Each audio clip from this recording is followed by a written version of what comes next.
السلام عليكم. اليوم غنشارك معكم ان شاء الله العسل السكر. كنحتاج قالب ديال السكر، الوزن 2 ديال الكيلوات، وكنحتاج ايطرو و4 ديال الماء.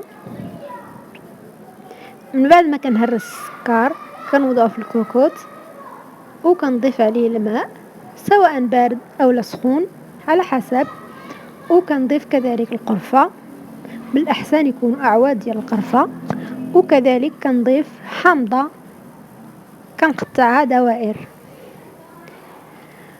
وكنوضع الكل فوق النار حتى كيغلي جيدا، وكنحركو على هذا الشكل كما كتشوفوا. ومن الاحسن تحركوه بشي ملعقة خشبية.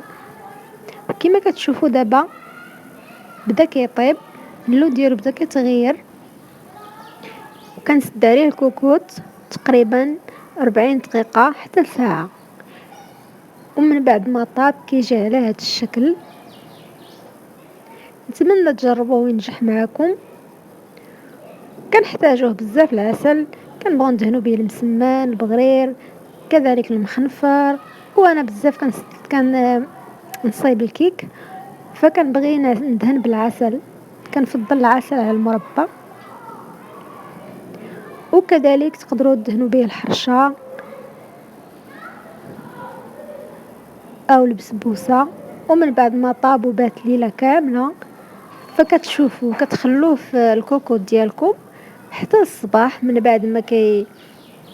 بعد ما كيبرد ضروري هاد المرحله ديروها، انكم تقلبوه وتشوفوا واش فيه السكر. فإلا بان لكم فيه حبيبات ديال السكر كترجعوه فوق النار حتى كيغلي، وكتاخذوا واحد الكاس ديال الماء سخون وكتصبوه فيه. من بعد ما كتصبوه كتطفيو النار، فمن بعد كتخلوه عاوتاني حتى كيبرد ليله كامله، وكتقلبوه وكتشوفوا واش صدق، عاد كتوضعوه في قنينه. وهكذا كنوصل معكم لنهايه الفيديو. كنتمنى يكون اعجابكم. تهلاو ليا فراسكم، تلاقاو في فيديو جديد ان شاء الله. بسلام عليكم.